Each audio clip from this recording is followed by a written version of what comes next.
a macro for the side of ONIC with the TLID low-E combination with how fast they can rotate. And really? Oh, wow. And apparently it's a nightmare for a Cho to deal with in the mid-lane trading. I mean, you're getting stuck on Hakufa, you're getting sucked back by the duality. This, again, just like Game 1, disaster happens at minute 1, right? Game 1 it was Fabian had to do it, and now Woody getting first blooded, and that went over to Sans, who now is going to be so much happier with the state off at mid lane. Yeah, 2 games in a row now. Wait a minute, is Kyrie not getting his own purple buff? He decided to go for the green instead, and ONIC was just protecting his purple buff, so it's a late purple take. Kyrie decided to invade before completing his own buff rotation. Wow. And then also, right, because before style, so TLID, they get nothing from Liquipedia. The wave is going to meet in the middle, so not really much lane advantage for TLID. Kyrie gets to skip the entire encounter with Fabian. Even though they're sitting on top push the whole time.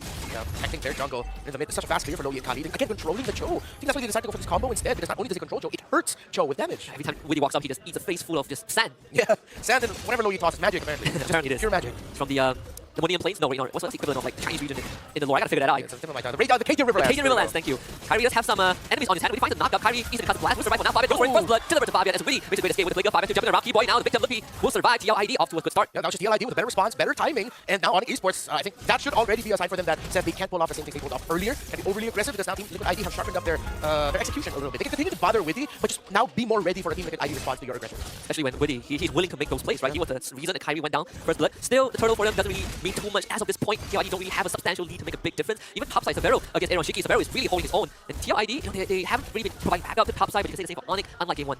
It seems like Aaron Shiki has a slight lead over Severo. It could be a minion or two that he's over. And right now, the Harris needs to be dealt with by ONIC Esports. They just can't let it free. Couple more post from Sans and Keyboy. Yes, kill Fabian. Multiple targets to go for. Bodies to be Sans under the target. Fabian will still find Sans, but Keyboy and Kyrie trace him back. Lippy bottom side will lose out to a run. Current call just doing more than enough. A kick from Woody on the Kyrie. Blazer to escape. Keyboy covers his track. I got to level things out here. And okay, yesterday we saw the outlier of Kirk's Arlot defeating the CC of Aran. This is actually how the CC Arlot trade should be going, wherein Aran is just giving a lot of difficulty for this Arlot. And he recognizes it, already able to build the axe, so he should be good. With the War Axe, it essentially just wins him the lane entirely, right? No more 1v1s for Lippy. You're looking to, in fact, crazily enough, right? CC doesn't have the best wave clear, but in this case, it really doesn't matter as much. You say the same for Arlot as well. In fact, the pressure continues to run, sweep under the turret, down low, but able to heal himself back up with the War Axe and current call. Diversion will be used. Kyrie being delivered to the bush by Sans, but the rest of TLID have already escaped. Okay, so I like the speed the Team Liquipedia are going at the same speed that ONIC Esports were doing earlier. So despite the bad start for Witty, they were able to recover quickly. Is the toss, take Toto, Witty takes Keyboy away. Should be a full disengage for ONIC. Keyboy has to be able to get out. Even commit the flicker, Witty survives the game, but Kyrie jumps up by Aaron Shiki, a solo kill about to happen in the jungle of ONIC as Aaron Shiki finds Kyrie. It seems like rushing their side laner picks, getting the CC and getting the Harris right away as their first 2 picks are working out so well for Team Liquipedia. Even though for the first 2 rotations, Witty was sort of shut down there, the side lanes were doing very well, and that's where the stability was for Team Liquipedia. Yeah, so many teams, I think, in the past few months, right, leading up to M6, are not willing to go for these big picks because they're so worried about answers from the enemies. But Liquipedia have figured out that certain heroes, there's not much answer to it, right? CC, Harith, everything to the bot side, Fabian is the target. It will protect the turret, but again, TLID dodged the bullet back. There is a stolen final smash from your HQ on Esports. They call for a retreat. I wonder if that's also something they're considering come these skirmishes and fights, is that what ultimate is Hezkill at. I mean, when the Arlot came, the Valentina came out, you instantly pointed out that that was going to be a final slash for Team Liquipedia. And yeah, it looks like it's becoming the X factor. Let's see in the next fights. In terms of the gold, Aaron Shiki doing much more better than Severo this time around. 600, 700. That is these 2 waves already. One by Aaron Shiki, good advantage for him, and he was able to chip down at the gold shielding. Aaron Shiki is ready to fight. Yeah. Severo needs a lot more time. Final slash on the 2 from Lippy. Going to protect his purple buff, but it's impossible. Kyrie will not get it. Fabian with grant that purple. It's going to run away. Instant rotation to the top side, and now Severo is going to feel the heat, even losing out the gold crab. So it's now TLID holding control of the game. More axe just built up by Kyrie. That only his first item. He's going for the chop suey build of Fury Hammer and then getting for a full build first item. He's probably going to complete Counter Strike after this War Axe. For Severo, just 2 items, no DHS yet for him. Fabian will try to go on Severo, but Keyboy here to save him. And I guess notice, 7 minutes in, we talked so much about, he has to better go for Purify, but no, he has Flicker. He is ready to make plays. And I guess it isn't an issue because ONIC Esports have not been able to find a way to get on top of him. TLID will get the second turtle of the game. Yeah, it feels like Hezkill accepted that his role here is Arlot cosplay. Okay, Witty. Keyboy can swipe back as well, trying to use Sandstorm, even using the Flicker still goes down. Lippy finds final slash, but Fabian hits the backline instantly, and TLID have control of the mid side. Okay, despite all the damage that Khalid can dish out, it's damage that sort of puts him in a risky position. Once he gets caught out in an off angle by that Khalid, it can be easy for the Cho to just kick him. That's why I go back to the front. I really wish I was a Kufa man. I wish so too. It's the amount of dashes that TLID has. Everyone is scared of Kufa. By the way, Fabian's about to hit the Holy Crystal second item. Already, 1-2 lead. Oh, I thought it'd be a significantly larger lead for Fabian, but Kyrie has leveled things a little bit. Like, he's kept it within reach. Yeah, just a level, 1 level difference. Lippy though, not sure he can survive this. Fabian with another free kill, and that's off of a fresh Holy Crystal, 3-1 right now. Yeah, that was a full utility EXP move where they used a final slash to bring it closer to Kyrie, and it increased his chance of securing it, which it did. So it's still a good play by ONIC Esports, but Team Liquipedia right now, they just know they're so in the lead, they've snowballed, they won the side lanes, they leveled out and eventually won the center of the map. It seems like we're already on the road to seeing a 1-1. Yeah, double Holy Crystal. 1 on Aaron Shiki, 1 on Fabian. So far, the Loyi game hasn't been going well. Good move from Kyrie to 3-time that Blade Surge. Yeah, I mean, these Loyis, game 1 it was Hezkill struggle, game 2 now Sans is struggling as well. Witty feeling a lot more confident just opening up the map, and TLID, I don't know how ONIC is going to contest this. Yeah, I think they just have to accept that Liquipedia is going to be living in their jungle for a while. They just have to try to open up the map for Severo. I like Keyboy's positioning right now because Loki is actually him providing space and room for Severo to split without a problem, but it's bad here at the bottom. I mean, Lippy he's got himself and Sans kill by flickering with the turn call on top of him, and it should be just an easy cleanup. Aaron Shiki with a very straightforward double kill, and now Kyrie, he's going to be next to the chopping block. What's the move? It's a Blade Surge and Quality Evil, but Team Liquipedia sticks on him. Final slash by Hezkill, 4 dead on ONIC. And ONIC Esports says we're just going to pop the Holy Shield up top, and that was the gamble that they decided to play for, the gambit that they decided to play for. 4 for just what push we could get, but it just means Team Liquipedia ID's lead has gotten even bigger. 6.5k, and will continue to balloon after this Lord take. It's going to result in an inhibitor take for sure. That Lord comes either to the side lanes, right? Either side lanes don't have Holy Shoes anymore, and attempted SOD gets nothing for Severo. Liquid ID, they are in such a comfortable spot. Look at that War X Oracle for the CC. No one can stop Aran. Yeah, the adjustments that Team Liquid ID did for the rotations. And another way to see that the CC is so in the lead right now. Oracle second item, Brute Force Breastplate third item. Yeah, that's a CC that knows that I snowballed. When we looked at the patch notes, we were like, man, they really bumped down the defense you get, they bumped up the offense. Yeah. And Aran's like, yeah, that's my item now. I'm gonna have such a great time with the extra stats I get. Yeah, and I mean, since it did bump up the attack, it's the right call to build that item real quickly. It's like how the equivalent of if you can build a Malefic Roar when you're snowballing, then you build the Malefic Roar third item. If you do 2 damage, might as well. Let's go in Final Slash. Where's the damage gonna come from ONIC? I mean, it feels like only Savero can do it. Yeah, it's really tough. Somehow they have to chain crowd control to the duality and with the Raking Sandstorm and stuff. He has to walk up to get a Final Slash. Eronshiki almost goes down. They try to go for it, but Eronshiki escapes. Good attempt from Keyboy though. They trade Witty for both Lippy and Keyboy. ONIC, and these silver linings, they defend their base, but that was a risky move at TLID that somehow paid off. Yeah. They only sacrificed Witty, but they got a good amount. They got 2 down. No turrets broken though. I think maybe their heads are already counting that one as a loss because you do and commit plays like that because you want turrets. So maybe they'll get it here. They're gonna try. Lippy and Keyboy will be back in time. The backup will be present for ONIC. TLID, they really didn't get much, but Sans wants to make a divergent play.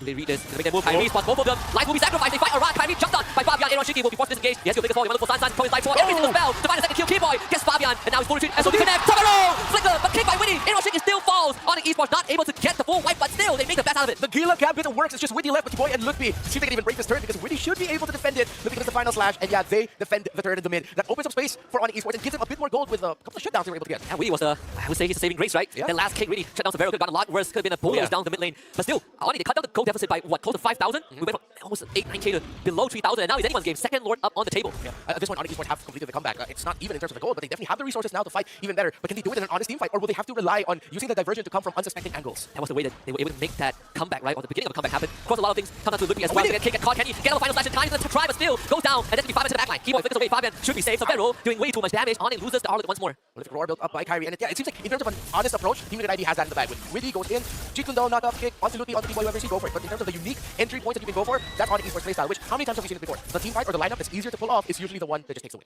And it's a lot of pressure onto Lippy. Oh, yeah. Lippy and Keyboy, they don't want to be in front, but in this case, I think Lippy needs to somehow get a final slash off, right? He has been put on the reactive end, and even in the previous engage by Witty, Lippy just could not get anything done. Yeah, they need to get vision, and unfortunately, Lippy is the fall guy in this scenario because when Keyboy falls and it's just Lippy as the front line, it's even harder if it was the other way around and it was just the TLID in the front line because the TLID at least can keep himself alive in an easier way. Lippy keeps himself alive by putting himself in danger by attacking and diving into the line of Team Liquid ID. So I think this is just expected with the lineup they decided to go for. See Fabian threatening a dive. Lippy can be gone on most to tell Keyboy too. So 2 inhibitors go down simultaneously. TLID getting mid and bottom. The Lord will not have to be taken care of. Plenty of damage from ONIC Esports at this point to make it happen. Still play Witty looking for play. Couldn't find it. Goes stunned up, but durable enough to get away. Lord still is a problem. Keyboy sweat back into the range. Stands up just to buy a bit of time. Eronshiki almost goes down, but Fabian does on top of Lippy. Takes him out. The Lord still alive. Fabian has to retreat, but all things said and done, Kyrie will get Fabian. All inhibitors down for ONIC, but Savero is still going. No SOD to follow up. TLID gets the full base. Sans not done yet. No, we need to check the foot. This is instantly see the port. And Savero once more goes huge, but they know that Eronshiki has one. There's Savero in the target. The purify from Eronshiki just enough, but Kyrie once more strikes back, and ONIC holds on. Yehezkiel left alone. Sans and Kyrie want to chase after him, but Yehezkiel won't even be able to use the diversion. Oh! He flickered into it. What an escape by Yehezkiel. That's the use of the flicker the entire game. That was that play. Yehezkiel once more escapes with his life. But now ONIC, they're in a tough spot. They might have defended their base, but without any structures remaining, it's going to be a tall order. Yeah, it was so scrappy, quite messy, but I really like how we got to see the way of thinking. Fabian going forward, takes a step back. Oh, no, he didn't even take a step back. It was just a little bit over red lighted by Savero, and you see Eronshiki and Yehezkiel waiting here for so long. They knew they could get something here, and before that diversion was completed, you actually saw Witty preempt that. He knew and expected the diversion would end up there, and TLID were ready to respond to it. ONIC, let's see if they can put a play of a lifetime. This could be it. Oh, Fabian right on top of them. They're going to double Fabian. He's dead. Kyrie sacrifices his life. Big final side from Lippy. But where's Savero? That's the guy you look out for. SOD connects Savero. Tries to go for Eronshiki. Can't get range just yet, but between him and the Harem, Yehezkiel trying to escape from Sans. Will make it the case. Sans steps forward for the kill, and ONIC continues to make the big plays. But Savero still trying to find an even bigger target than Aran. Eronshiki still alive, but TLID still has their gold later. Aran and Eronshiki, they still want to fight. They definitely have to do so. Savero is the target. Eronshiki goes for him, but the knockback from the spear just enough to keep Savero alive. And TLID not necessarily. Keyboy flickers out. Eronshiki tries to stay alive because of Blast. Steal once more. Keeps Eronshiki alive. Divergence comes in. Sans, he carries himself forward. Eronshiki loses immortality. And Sans blows him up. ONIC staggering the death timers of TLID. Crazy! Like the Gila himself, Sans is 3-3 and 12 with this low Yi. Of all the people who I thought could have gotten that kill finally on Eronshiki with how long he survived, even juggling immortality, it was Sans who respawned and came back with the diversion. But he's not Witty. They're looking for endgame angle. The wave is already pushing in Lippy. How long can he hold on? And connects Savero to the rescue, and he will survive. ONIC Esports now another move. Sans and Kyrie, the diversion spotted out by TLID, but this time they're not going to be in any danger. Even counter diversion from your Yehezkiel, just in case ONIC catches up to the team. But TLID, they survive this one. You can't even call this brawl server because they're also handling macro alongside with it. They're both utilizing the diversion to its utmost potential, and now ONIC Esports are looking at this and saying, okay, we're holding on, but how do we put ourselves in a better spot to end it all? Because even though they can start off sequence with 1 or 2 instantly down to the side of Team Liquid ID, it takes a while for Eronshiki and another major damage leader to go down. They keep Lippy again, but this time we to the wall. Keyboy with the truncheon and a quick send rush to heal up, but he just explodes. So that's gonna be a kill for TLID. Unfortunately, on Esports, they are in such a horrible spot. TLID, there's a pincer maneuver potential. Sans, he's gonna go down with the truncheon to buy time. Lippy looking for an escape. Kyrie, can he make the best out of this? Seems like the answer is no. Sans will fall 2 for TLID. And that's it. The gambit was read by Team Liquid ID. Kyrie and Sans left that shop a little too early, or they decided to join in a little too late when Team Liquid ID was already pushing back the members of ONIC Esports, and Liquid won't even go for the Lord. They want to end. Another conceal play. Eronshiki straight for the crystal. Savero, he's gonna make a play of his life. Feels damage from the pass. It might be enough.